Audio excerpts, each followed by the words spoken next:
at large, taking on a major campaign issue. The cost of college, of course, has risen dramatically, leaving many students with big debt that takes years to pay off. As presidential candidates unveil their plans to make college more affordable, our John Keller is taking a closer look at the student debt crisis and a major part of the problem some of them don't want to talk about, John. Paula, David, one of the real growth industries in our country over the past 70 years or so has been bureaucracy in the public and private sectors. And higher ed academic administration has been a particular land of opportunity, especially around here. Many work hard to do a good job. Others work hard to create more bureaucracy and, unfortunately for students and their families, cost.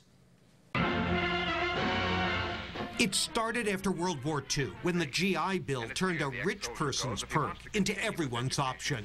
You mean he can get any kind of education he wants? Now you're getting the idea. But 71 years later, that American dream is turning nightmarish. More than $1 trillion in student loan debt, weighing down the debtors and the economy. Hillary Clinton.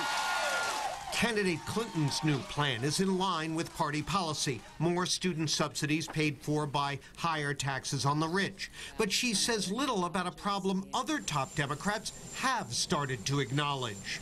We can't just keep throwing money at the problem. Colleges have to do their part to bring down costs as well. A key driver of those costs? College administrators. Their numbers and salaries growing far faster than teachers. To keep their gravy train going, some prioritize marketing and bureaucracy over accountability and affordability.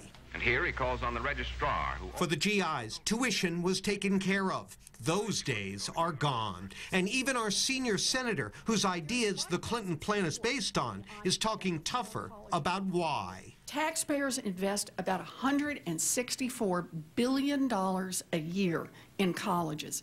That money is supposed to help support an affordable education for young people, not pay for exploding numbers of administrators.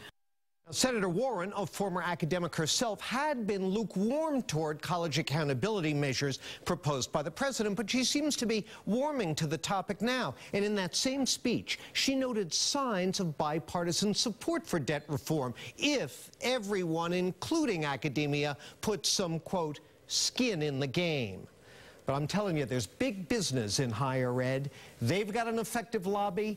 This is not going to be easy to find a middle ground. Not to mention, a lot of these politicians are very cozy with academia. They like to get those high-paying jobs once they're done with their careers. In both parties, too. We're only one party here in Massachusetts, but in other states, the Republicans are plugged into that gravy train, too. And here in Massachusetts, we love education, love all our colleges and universities, but I think people over the last decade have seen their companies cut back, layoffs, their own family budgets really squeezed, and they want to know, why not higher ed as well? When are they going to cut back their budget? Plus, with online learning coming on strong, this whole higher ed bubble looks like it's going to burst. It has to burst at some point. Yep. All right, John, thank you so much. Let's take a live pic.